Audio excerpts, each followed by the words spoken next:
Selamat pagi jemaat yang dikasihi oleh Tuhan Yesus Kristus, Shalom.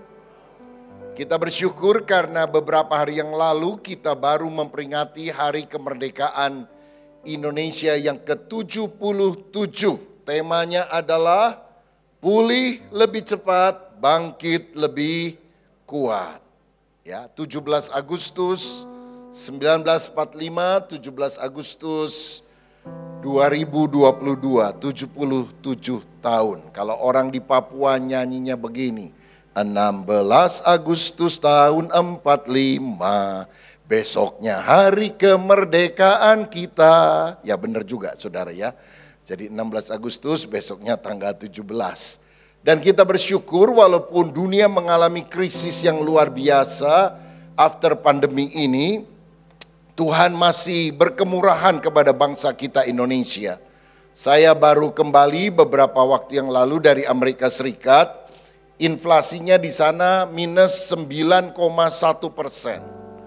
Indonesia masih plus 5,4%. Tuhan yang kita sembah, Tuhan yang baik, Tuhan yang luar biasa. Beberapa hari yang lalu, FAO yaitu Lembaga Dunia untuk Pangan Internasional memberikan apresiasi untuk Indonesia karena dalam 3 tahun terakhir Indonesia swasembada beras dan tidak membeli beras dari luar negeri. Padahal di tengah krisis yang luar biasa, ini adalah sesuatu yang sangat dahsyat. Tuhan baik. Saya percaya Tuhan mencintai bangsa kita Indonesia. Karena itu terus mengimani dan memperkatakan perkataan-perkataan iman bagi bangsa kita Indonesia. Banyak orang khawatir nanti tahun 2024 kalau si A terpilih atau si B terpilih, negara kita akan dibawa pada hal-hal yang sifatnya radikal. Tapi saya percaya masih banyak orang Kristen yang berdoa. Masih banyak orang-orang yang nasionalis yang mencintai negara kita, Bhinneka Tunggal Ika. Sehingga saya percaya kalau kita sungguh beriman dan memperkatakan perkataan iman, siapapun yang terpilih 2024, Pancasila, Undang-Undang Dasar 45, NKRI, Bhinneka Tunggal Ika, oleh anugerah Tuhan akan tetap jaya di Indonesia. Siapa yang percaya hal itu? Berikan tepuk tangan untuk Tuhan kita. Haleluya. Baik, hari ini saya akan menyampaikan firman dengan judul kuasa perkataan. Kita akan baca Hakim-Hakim 12 ayat 5 dan 6 yang berbunyi demikian. Untuk menghadapi suku Efraim itu, maka orang Gilead menduduki tempat-tempat penyeberangan sungai Yordan. Apabila dari suku Efraim ada yang lari dan berkata, biarkanlah aku menyeberang. Maka orang Gilead berkata kepadanya, orang Efraimkah engkau? Dan jika ia menjawab bukan, maka mereka berkata kepadanya, coba katakan dahulu Shibolet. Jika ia berkata Sibolet, jadi tidak dapat mengucapkannya dengan tepat, maka mereka menangkap dia dan menyembelihnya dekat tempat-tempat penyeberangan sungai Yordan itu. Pada waktu itu tewaslah dari suku Efraim 42.000 orang. Ada perang saudara di Israel, suku Gilead melawan suku Efraim. Nah, ketika orang Efraim ini tampaknya kalah, kabur, lalu mereka mulai menyeberangi sungai Yordan, orang Gilead menangkap dia. Nah, masalahnya kan wajahnya mirip, semuanya mirip saudara, karena memang suku dari bangsa yang sama, Israel. Bagaimana membedakannya? Maka orang Gilead ngomong gini, kamu ngomong dulu Shibolet. Dan kalau orang itu ngomong Sibolet, nggak bisa ngomong shi, begitu ya. Maka mereka tahu itu adalah orang Efraim. Dan hari itu 42.000 orang mati dibunuh. Hanya gara-gara ucapan satu kata yang berbeda. Mungkin kalau sekarang begini, tinggal di mana sekarang? Bandung. Tapi kalau kita tanya sama orang lain, tinggal di mana? Bandung. Kan lain saudara. Mau kemana? Bogor. Mau kemana? Bogor. Kira-kira kita tahu lah dari Jawa Barat atau Jawa Tengah atau Jawa Timur. Kira-kira seperti itu. Nah, yang saya mau tekankan adalah ini. Satu kata saja menentukan kehidupan manusia. 42.000 orang mati dalam satu hari karena mengucapkan perkataan yang salah. Amsal 18 ayat 21 berkata, hidup dan mati dikuasai lidah, siapa suka menggemakannya akan memakan buahnya. Hidup kita, mati kita ditentukan oleh apa yang kita ucapkan. Beberapa tahun yang lampau ada seorang peneliti, profesor dari Jepang namanya Masaru Emoto, yang melakukan penelitian dan menuliskan hasilnya dalam beberapa buku, antara lain The Hidden Message in Water, pesan tersembunyi dari air, The True Power of Water, kekuatan daripada air, yang menunjukkan bahwa pikiran, kata-kata, emosi, doa, dan musik memiliki efek langsung pada pembentukan kristal air. Jadi dia mengambil air dari beberapa tempat yang berbeda lalu dibekukan, kemudian dilihat dengan mikroskop. Dan yang dilihat adalah partikel molekulnya yang ternyata punya bentuk yang berbeda-beda. Dan yang menarik ketika diucapkan kata-kata, misalnya peace, damai sejahtera, thank you, terima kasih, love, cinta, maka partikelnya membentuk seperti gugusan daripada berlian atau permata yang sangat bagus. Tapi ketika orang mengucapkan kata-kata yang mengutuk, I will kill you, aku akan bunuh kamu, maka partikel molekulnya itu jadi kacau, saudara. Jadi jelek sekali, tidak beraturan bentuknya. Ada satu daerah namanya Fujiwara, airnya juga sangat jelek, partikel molekulnya kalau dilihat di bawah mikroskop. Tapi ketika didoakan di sana, maka itu membentuk bentukan yang sangat indah seperti partikel berlian. Dari penelitian ilmiah ini kita bisa tahu bahwa apa yang kita ucapkan kepada air itu ternyata akan mempengaruhi hasilnya. Saya tidak bilang bahwa air kotor berubah jadi air bersih gara-gara diucapkan perkataan, tidak demikian. Tetapi partikel molekulnya ketika dilihat di bawah mikroskop membentuk sebuah bentukan yang jelek atau bagus tergantung dari perkataan yang diucapkan. Dan tahukah saudara, 70% tubuh kita terdiri dari air. Jadi apa yang kita ucapkan sangat mempengaruhi pembentukan kepribadian kita sekalian. Perkataan kita punya kuasa. Nah, kuasa itu bisa negatif atau positif. Coba kita lihat pertama adalah kuasa perkataan yang buruk. Mungkin saudara masih ingat beberapa tahun yang lalu ada seorang guru di Prancis, guru sejarah namanya Samuel Paty, yang mati digorok oleh seorang pemuda karena kabar seorang siswi 13 tahun yang bilang begini, ini guru sejarah waktu kita lagi di kelas minta murid-murid yang Islam keluar kelas karena dia akan menunjukkan gambar Nabi Muhammad kepada orang-orang yang ada di kelas. Dan bagi umat muslim itu adalah penghinaan karena tidak boleh menunjukkan gambar atau bentukan apapun dari Nabi yang mereka sembah.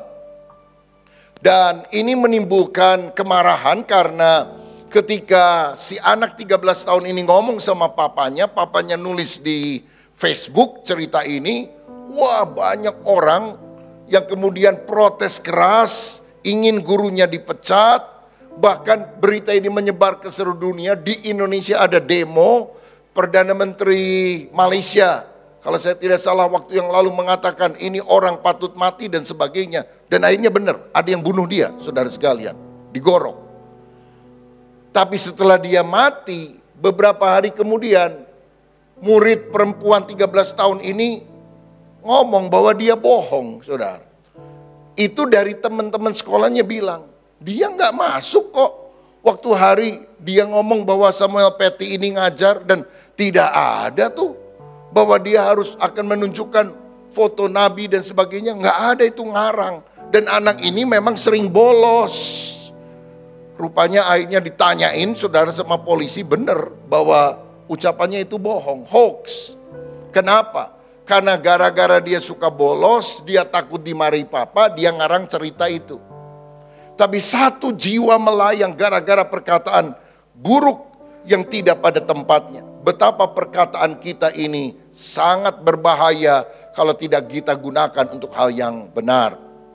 Saudara, kata-kata negatif itu akan merugikan hidup kita. Dalam Bilangan 14 ayat 27-28, ketika orang Israel ada di padang gurun dan mereka suka ngomel sama Tuhan, Tuhan bilang gini, berapa lama lagi umat yang jahat ini akan bersungut-sungut kepadaku? Segala sesuatu yang disungut-sungutkan orang Israel kepadaku telah ku dengar. Katakanlah kepada mereka, demi aku yang hidup, demikianlah firman Tuhan, bahwasanya seperti yang kamu katakan di hadapanku, demikianlah akan kulakukan kepadamu. Tuhan ngomong gini, apa yang kamu ucapkan, aku akan lakukan kepadamu. Kalau saudara bilang, waduh sial gua, lama-lama kita sial beneran. Mati gua, lama-lama bisa mati beneran. Wah, gak laku-laku nih barang, aduh, repot hidup saya. Apa yang kamu ucapkan di hadapanku, aku akan lakukan kepadamu. Tapi sebaliknya kalau kita mengucapkan perkataan iman, aku percaya Tuhan akan tolong saya. Bagi Tuhan tidak ada yang mustahil. Sebesar apapun masalahku, Allah lebih besar dari persoalanku. Masalahku yang terbesar akan menjadi kesaksianku yang terbesar. Masalahku yang terhebat akan menjadi mujizat terhebat yang terjadi dalam kehidupanku. Maka Tuhan juga bilang, apa yang kamu ucapkan di hadapanku akan kulakukan kepadamu. Jadi hati-hati dengan apa yang kita ucapkan. Hidup dan mati dikuasai oleh lidah. Nah, karena itu kita harus mengucapkan perkataan baik yang berkuasa. Lihat ketika Tuhan menciptakan alam semesta, Dia hanya berfirman, jadilah terang, jadilah cakrawala, jadilah matahari, bulan dan bintang. Bahkan di dalam lembar pertama Alkitab kita, Kejadian, perkataan khususnya yang diucapkan Allah tidak dimaksudkan untuk berkomunikasi dengan manusia. Karena manusia belum ada. Perkataan Allah yang dicatat dalam Alkitab pertama-tama ditujukan untuk creation, penciptaan. Jadi kata-kata kita bisa menciptakan dari yang tidak ada menjadi ada. Creatio ex nihilo, penciptaan dari ketiadaan. Ketika Danau Galilea bergejolak, Yesus berdiri dan berkata, diam, tenanglah. Maka gelora itu menjadi teduh sekali. Saudara, seorang perwira Kapernaum pernah datang dan berkata kepada Yesus, hambaku sakit, tapi engkau tidak perlu datang ke rumahku, cukup katakan sepatah kata saja, maka hambaku akan sembuh. Dan Yesus berkata, pulanglah, hambamu sembuh. Satu perkataan Yesus sanggup membuat mujizat. Hari ini minta Tuhan mengucapkan satu perkataan yang berkuasa dalam hidup saudara. Minta di dalam doa, Tuhan ucapkan bagiku sembuh, maka penyakitmu akan disembuhkan. Siapa yang percaya? Amin. Kalau engkau berkata, Tuhan berkati saya, Tuhan berkata, aku berkati engkau, kita pulang akan menerima berkat dari Tuhan. Karena apa yang kita ucapkan direstui, diberkati oleh Tuhan. Siapa yang percaya? Berikan tepuk tangan yang paling meriah untuk Tuhan Yesus Kristus. Nah, jika demikian, bagaimana kita memiliki kuasa dalam perkataan? Pertama, kita harus mengisi hati dan pikiran dengan firman. Amsal 4 ayat 23 berkata, jagalah hatimu dengan segala kewaspadaan, karena dari situlah terpancar kehidupan. Mesti jaga hati. Sebab orang yang hatinya pahit, maka yang keluar dari mulutnya juga adalah kepahitan. Lukas 6 ayat 45, orang yang baik mengeluarkan barang yang baik dari perbendaharaan hatinya yang baik. Dan orang yang jahat mengeluarkan barang yang jahat dari perbendaharaannya yang jahat. Karena yang diucapkan mulutnya meluap dari hati. Apa yang keluar dari mulut berasal dari hati. Ada orang bilang gini, saya mah cuma jelek mulutnya doang, hatinya mah bagus. Nggak ada ayatnya, saudara sekalian. Karena ayat bilang apa yang diucapkan mulut meluap dari hati.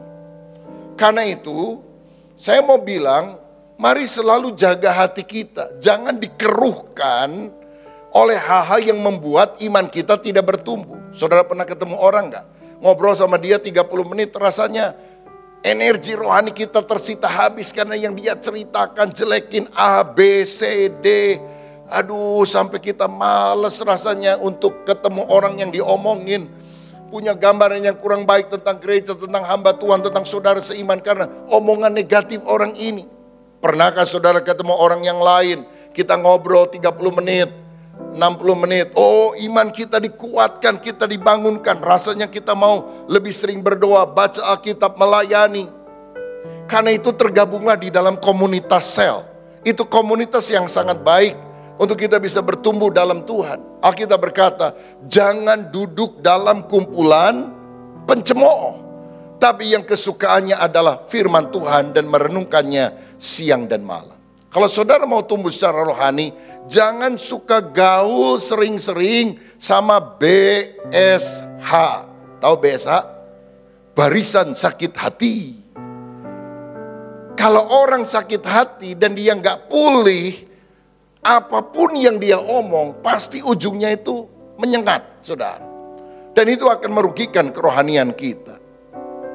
Karenanya saudara, mari isi hati dan pikiran kita dengan firman. Kalau saya ambil gelas ini, katakan gelas ini kosong, diisi dengan air putih, luber, keluarnya air putih. Kalau diisi dengan Coca-Cola, maka luber keluar Coca-Cola. Kalau diisi dengan air got atau comberan, yang keluar luber adalah air got atau comberan. Apa yang diisikan pada pikiran dan hati kita ketika meluap, itu menunjukkan apa yang ada di dalam. Seorang pendeta satu kali pernah demam panas 39 derajat Celcius, menggigil, mengigau, udah ngomong ngaco gak bisa dikontrol lagi. Dan apa yang dia ucapkan? Tuhan adalah gembalaku, tak akan kekurangan aku. Marilah kepadaku yang letih lesu dan berbeban berat, aku memberi kelegaan kepadamu.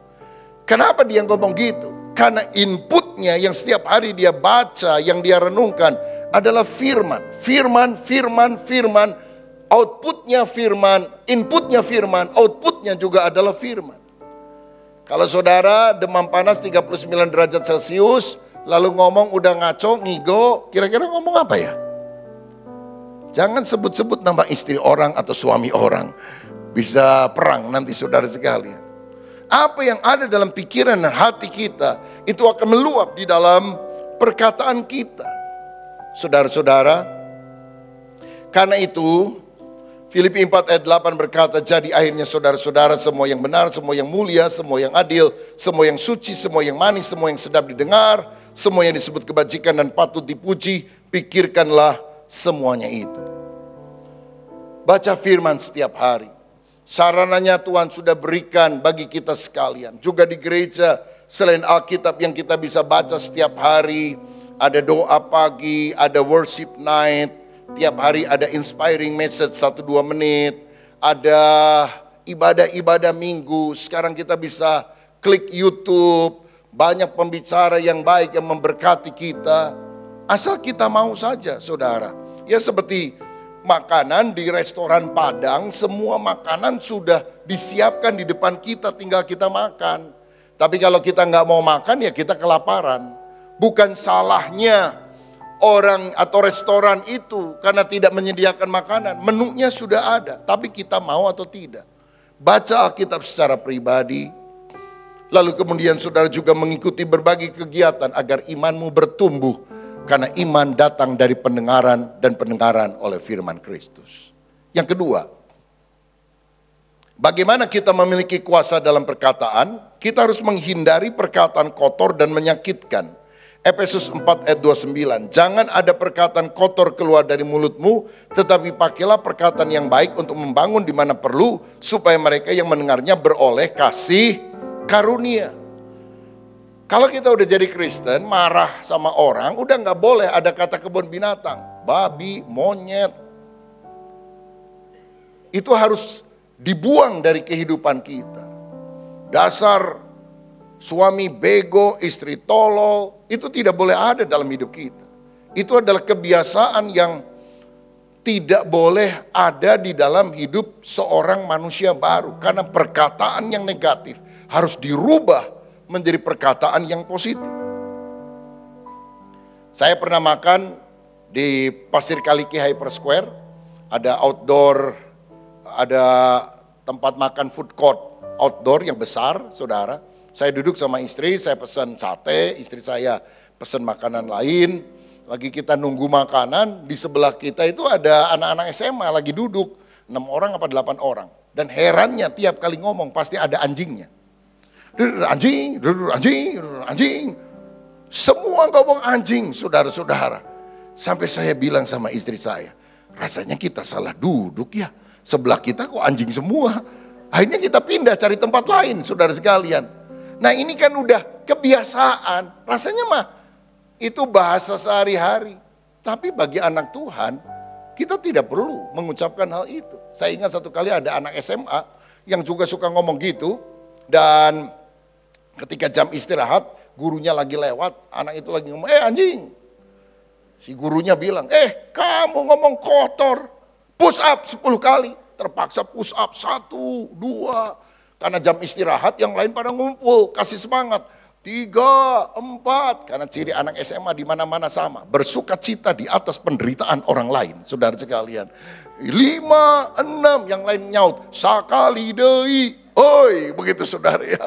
8, pacarnya muncul lagi. Waduh dia tambah malu, merah mukanya. 9, 10, waduh dia senang sekali. Dia bangun, dia bilang, aduh capek anjing, katanya. Dan gurunya bilang, ada anjing lagi, push up 10 kali lagi. Nah saudara, ini kebiasaan latah yang mesti dibuang dari kehidupan kita. Dan jangan kita beralasan, itu mah udah biasa dan sebagainya.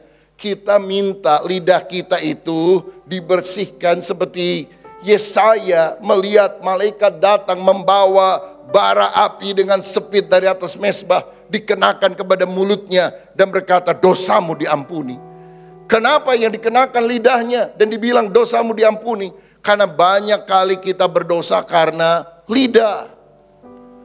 Seorang anak sekolah pulang dan lihat dan bawa soal ulangan, bapaknya lihat, mana soal ulangan kamu, nilai ulangan kamu. Dapat 3, saudara, merah.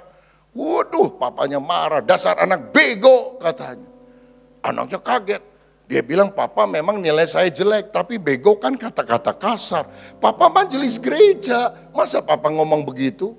Anaknya kaget, bapaknya kaget saudara. Lalu dia pikir gimana ya caranya menjawab. Dapat ide, nak, bego itu bukan kata-kata kasar, bego itu kata-kata motivasi. BEGO, bangkitlah engkau, gunakan otakmu katanya. Saudara-saudara, tapi ini hanya alasan saja. Tuhan mau kita menghindari perkataan kotor dan menyakitkan. Perkataan dan sikap kita seperti benih.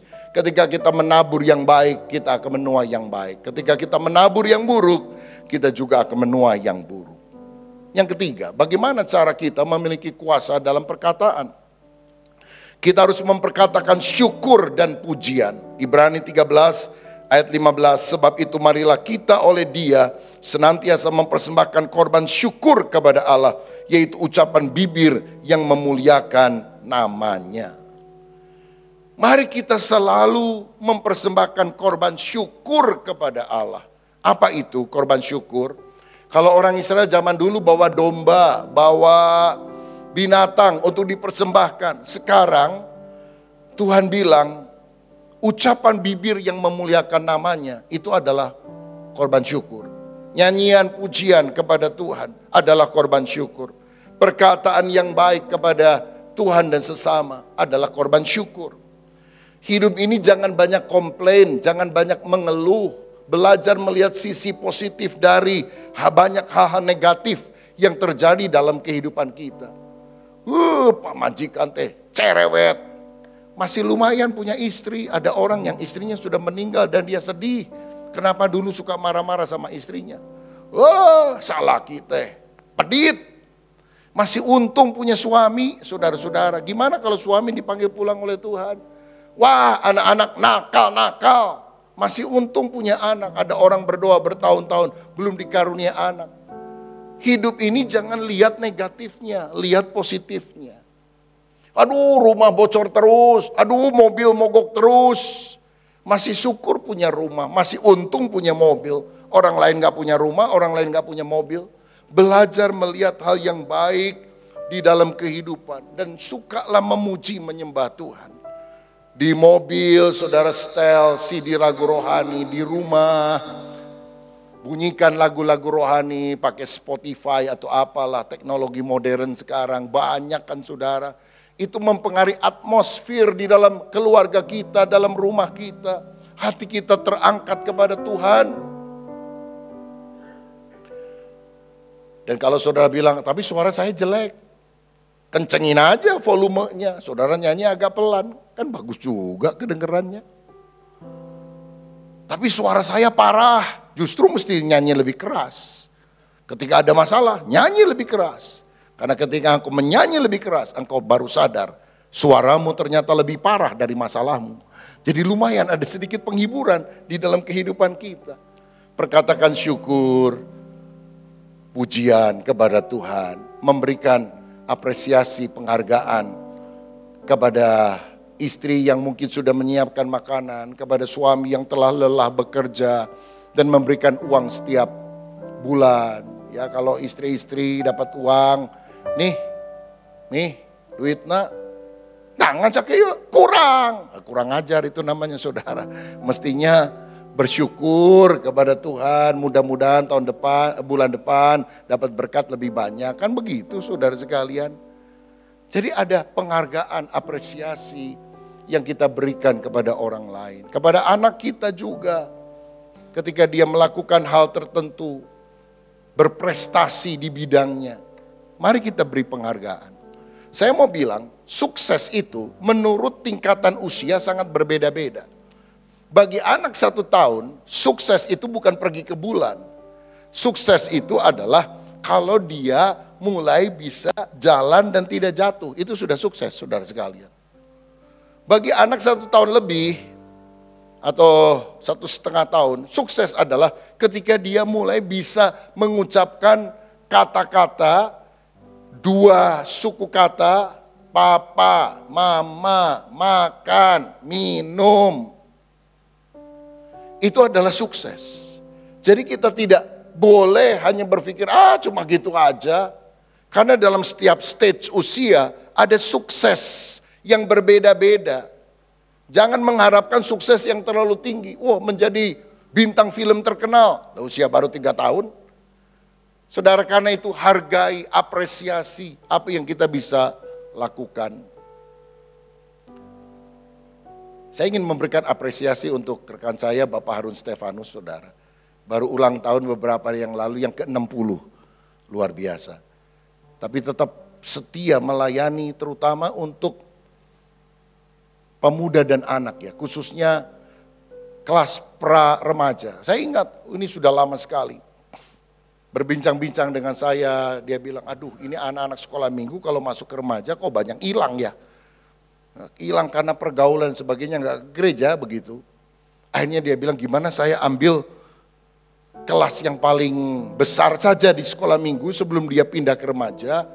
Saya akan tanamkan nilai-nilai supaya mereka juga di tengah masa pergumulannya bisa tetap stay di dalam Tuhan, strong di dalam Tuhan. Dan akhirnya Pak Harun Stefanus Kohokseng melayani di sana. Dan tanpa terasa tahun ini 40 tahun ya. 40 tahun melayani di kelas yang sama, membimbing mungkin anak, cucu, bapak, ibu, saudara. Sehingga pada masa remaja di tengah pergolakan tetap orang-orang diajar untuk hidup dalam kebenaran firman Tuhan. Ini adalah sebuah prestasi yang luar biasa. Yang jarang bisa dilakukan oleh orang-orang lain. Terima kasih Kohokseng. Ini sangat menginspirasi sekali. Saudara, setialah kepada Tuhan. Tuhan yang melihat apa yang kita lakukan. Tuhan juga kasih berkat loh ya. Jadi istrinya adalah muridnya begitu. Haleluya, ini berkat luar biasa jadi pendamping hidup. Sekarang punya 4 ya anak ya. Dengan 4 orang anak. Diberkati Tuhan, jasmani rohani. Karena cinta Tuhan melayani Tuhan. Saya juga memberikan apresiasi bagi saudara-saudara yang selama bertahun-tahun membuka rumahmu untuk tempat komsel. Saya tahu ada banyak kesibukan yang harus terjadi. Mungkin kalau tempatnya kita harus di lantai, harus buka tikar, kursi-kursi harus dipinggirkan, kasih makanan minuman ringan atau apa. Dan saudara lakukan dengan setia bertahun-tahun. Kita tidak melakukannya untuk manusia, kita melakukannya untuk Tuhan. Dan Dia tidak pernah berhutang kepada kita. Dia akan memberikan yang terbaik. Bukan hanya dalam kehidupan kini, tapi dalam kehidupan yang akan datang kekal sampai selama-lamanya. Siapa yang percaya? Berikan tepuk tangan yang paling meriah untuk Tuhan kita. Dan yang terakhir, yang keempat, bagaimana supaya kata-kata kita menjadi berkat, memiliki kuasa. Yang keempat, kita harus mengucapkan perkataan iman yang membangun. Matius 21 ayat 21, Yesus menjawab mereka, aku berkata kepadamu, sesungguhnya jika kamu percaya dan tidak bimbang, kamu bukan saja akan dapat berbuat apa yang kuperbuat dengan pohon ara itu, tetapi juga jikalau kamu berkata kepada gunung ini, beranjaklah dan tercampaklah ke dalam laut, hal itu akan terjadi. Kalau hati kita percaya, mulut kita mengaku, mujizat terjadi. Hati percaya, mulut mengaku, kita dibenarkan, kita diselamatkan. Saudara sekalian, kalau orang hanya beriman dalam hati, tapi tidak mengucapkan dalam kata-kata, imannya belum lengkap. Dan kalau dia hanya mengucapkan perkataan, oh saya percaya begini begitu, tapi dia tidak mengimaninya, juga tidak akan ada mujizat. Dua hal ini harus berjalan secara paralel. Hati percaya, mulut mengaku, maka gunung akan pindah. Ada seorang hamba Tuhan bernama T.L. Osborne dengan karunia kesembuhan ilahi. Dia pernah berkata demikian, saudara. Kalau engkau sakit, perhatikan 3 perkataan ini. Pertama, apa kata gejala penyakit itu? Demam, flu, pusing, kaki, tangan sakit. Yang kedua, apa kata firman? Firman berkata, oleh bilur Yesus kamu telah sembuh. Dan yang ketiga, ini yang penting, menentukan hasilnya. Hidup dan mati dikuasai lidah. Apa kata Anda? Kalau saudara mengucapkan kata-kata sesuai dengan gejala penyakit, engkau tetap akan sakit. Tapi kalau engkau mengucapkan kata-kata sesuai dengan firman, oleh bilur Yesus, saya sudah sembuh. Saya percaya ada kesaksian yang luar biasa yang kita akan alami karena kebaikan Tuhan yang dahsyat dalam hidup kita.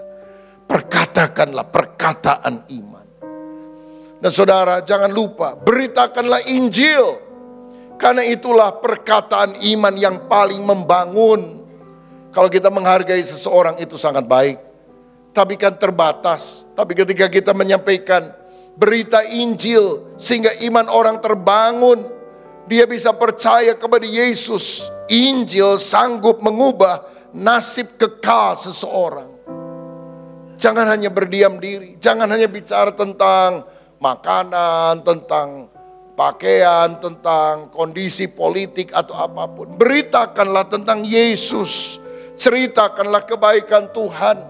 Saudara tidak harus mengkristenkan orang. Tugas kita hanyalah bersaksi tentang kebaikan Tuhan.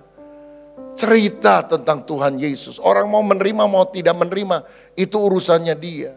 Tapi urusan kita adalah bersaksi tentang kebaikan Tuhan. Roma 1 ayat 16. Sebab aku mempunyai keyakinan yang kokoh dalam Injil, karena Injil adalah kekuatan Allah yang menyelamatkan setiap orang yang percaya. Injil adalah kekuatan Allah yang bisa menyelamatkan setiap orang yang percaya. Ayo beritakan Injil Yesus Kristus. Saudara-saudara, beberapa minggu yang lalu saya mewakili Sinode Gereja Bethel Indonesia menghadiri General Assembly dari Church of God, yaitu sidang sinode raya dari Church of God, gereja mitra kita yang ada di Amerika Serikat. Church of God adalah gereja atau sinode gereja Pentakosta tertua di dunia. Sekarang tersebar kira-kira di 186 negara dengan 7,5 juta anggotanya. Nah, ini diadakan pada waktu ini di San Antonio di Texas. Jadi saya terbang ke Los Angeles, ada pelayanan weekend di sana, saudara-saudara. Lalu hari Senin sampai hari Jumat saya ada di San Antonio. Hari Sabtu Minggu saya pelayanan di Philadelphia. Dan kemudian Minggu sore di New York. Dan setelah itu baru kembali ke Indonesia. Nah, menarik sekali dalam General Assembly Church of God di San Antonio, Texas ini, yang hadir kira-kira hampir mungkin 1.500-2.000 orang lah, hamba Tuhan yang punya hak voting, menentukan siapa yang akan dipilih, pemahaman teologis apa yang mereka mau ambil. Dan salah satunya yang muncul dalam perdebatan yang sangat kuat, tapi kita bersyukur hasilnya semua mendukung, bahwa mereka menolak LGBT, saudara. Jadi Church of God itu selaras dengan GBI, menolak LGBT. Dan kalau malam ada KKR, ya, ada banyak penyanyi-penyanyi bagus yang hadir kira-kira 5-6 ribu orang selama 4 hari berturut-turut, dan semuanya nggak pakai masker di sana, saudara sekalian. Ya, jadi yang pakai masker itu cuma orang Indonesia, begitu. Ya, tapi memang di sana sama di sini agak beda situasinya. Nah, saya lihat waktu di Philadelphia kebanyakan masih pakai masker. Ketika ada di tempat umum indoor. Tapi di Texas, ya, daerah koboi kan kalau Texas mah ya. Jadi ngoboi begitu saudara. Jadi tapi kita tetap pakai masker. Sampai orang lihat, kenapa kamu sakit atau apa? Enggak. Ya. Istri saya bilang, Presiden Jokowi menyuruh rakyat Indonesia pakai masker. Jadi kita taat sama presiden katanya. Saudara-saudara sekalian, dan saya bersyukur karena kita juga di tengah ribuan hamba Tuhan, banyak orang bulenya, bisa menyampaikan speech, kata-kata mewakili Sinode GBI. Ada beberapa hal yang saya sampaikan dan mereka memberikan applause, apresiasi tentang pekerjaan Tuhan yang ada di Indonesia. Dan luar biasa karena setelah 50 tahun lebih kerjasama antara GBI dan Church of God, baru pada 3 minggu yang lalu, nama Gereja Bethel Indonesia itu dicantumkan di dalam constitution atau tata gerejanya Church of God. Di voting dulu saudara sekalian, setujukah bahwa Gereja Bethel Indonesia menjadi mitra yang tetap bagi Church of God untuk seterusnya. Dan itu berarti dari GBI tentu diwakili oleh ketua umumnya masuk di dalam pengurus inti yang terdiri dari 25 orang saudara yang menentukan policy untuk Church of God yang ada di 186 negara di dunia. Dan itu di voting dan menang voting saudara. Jadi Indonesia masuk menjadi salah satu saya masuk menjadi salah satu orang di antara 25 orang-orang, kebanyakan orang Amerika, saudara, untuk menentukan policy bagi 186 negara di dunia. Saya percaya Tuhan mengasihi Indonesia, Indonesia harus jadi berkat bagi bangsa-bangsa. Salah satu hal yang saya sampaikan dan mereka tepuk tangan ketawa juga karena pada waktu di voting, ini sebelum saya speech saudara, pada waktu di voting, mereka dibeberkan dulu surveinya. Ini orang bule ini memang surveinya kuat sekali saudara. Vote-nya juga nggak pakai kertas, sudah semua tinggal pencet, ceret, langsung angkanya muncul. Nah, jadi mereka mengadakan survei karena sampai hari ini di Church of God, pembicara perempuan di mimbar boleh. Ya, jadi pendeta pembantu, pendeta muda boleh. Tapi jadi pendeta dan gembala itu masih belum diterima. Tapi dalam surveinya yang dilakukan juga kepada jemaat-jemaat, 65% setuju wanita jadi gembala. Nah, jadi ketika itu dipaparkan, lalu di vote, ini loh yang hasil surveinya, tapi terserah Anda. Karena yang punya hak voting adalah Anda, ini kan cuma survei. Ternyata yang setuju gembala wanita itu hanya 35%. Jadi belum bisa tembus saudara sekalian. Jadi mereka bilang khotbah boleh, PDP boleh, PDM boleh, tapi jadi gembala no. Saya juga bingung ya, Amerika itu kan negara demokratis sekali, kenapa demikian? Lalu saya tanya beberapa orang, di Amerika itu perempuannya gagah-gagah. Dia bisa tekan laki-laki katanya, waduh. Oh begitu saudara sekalian. Dan mungkin karena pemilihannya di daerah Texas, karena itu daerah Bible Belt ya, terutama gereja baptis yang besar-besar di sana, dan mereka tidak mengizinkan wanita berkhotbah di mimbar, saudara.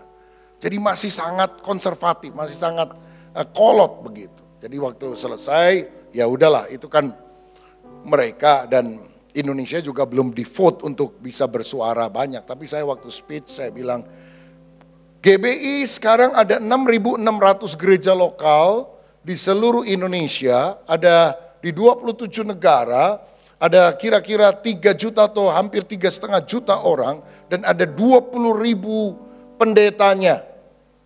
PDP, PDM, pendeta. Male and female, laki-laki dan perempuan. Jadi waktu saya bilang gitu, semuanya pada ketawa dan tepuk tangan. Itu yang tepuk tangan yang pro pendeta wanita boleh jadi gembala rupanya. Saudara-saudara, jadi kita di Indonesia juga bisa memberikan masukan-masukan untuk perkembangan gereja Tuhan yang ada di Amerika, bahkan di 185 negara yang lain. Dan yang menarik di salah satu malam KKR itu, diadakan malam misi, ada arak-arakan peserta dari berbagai negara yang membawa benderanya masing-masing. Dan ini sangat menyentuh. Kita disuruh pakai baju batik karena Indonesia, saudara sekalian.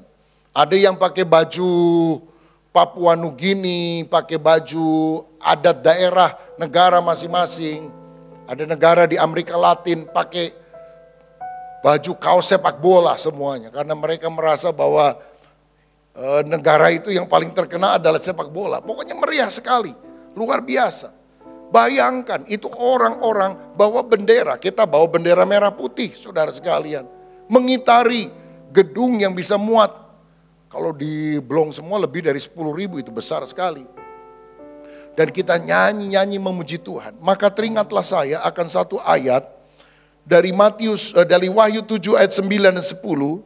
Kemudian daripada itu aku akan melihat sesungguhnya suatu kumpulan besar orang banyak yang tidak dapat terhitung banyaknya dari segala bangsa dan suku dan kaum dan bahasa, berdiri di hadapan tahta dan di hadapan Anak Domba, memakai jubah putih dan memegang daun-daun palem di tangan mereka, dan dengan suara nyaring mereka berseru, keselamatan bagi Allah kami yang duduk di atas tahta dan bagi Anak Domba.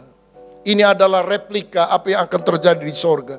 Orang akan memegang daun palem di tangan kanan mereka. Karena sudah tidak ada bendera bangsa-bangsa rupanya di sana. Tapi kita masih merupakan replikanya. Ratusan misionaris yang sudah diutus ke berbagai negara. Dan ini yang saya kagumi dari Church of God. Mereka kirim begitu banyak misionaris ke seluruh dunia. Dan mereka memenangkan jiwa-jiwa bagi Kristus. Saudara, saya rasa Injil bukan hanya untuk kita saja. Tapi kita harus bagikan kepada semua orang yang membutuhkan. Di luar kota, di provinsi yang lain, bahkan di negara-negara yang lain. Karena orang akan diselamatkan ketika mendengar kabar baik. Nah saudara sekalian, jadi ini doa saya, biar perkataan kita diurapi oleh Roh Kudus. Dan jangan lupa, bukan hanya kata-kata yang baik, tetapi kata-kata firman. Kata-kata tentang Injil Yesus itu berkuasa untuk menyelamatkan setiap orang. Siapa yang hari ini mau berkata, Tuhan, benahi kata-kataku supaya hidupku makin berkenan kepada Tuhan. Saya percaya Tuhan akan mendengar doa kita. Tuhan Yesus memberkati kita semuanya.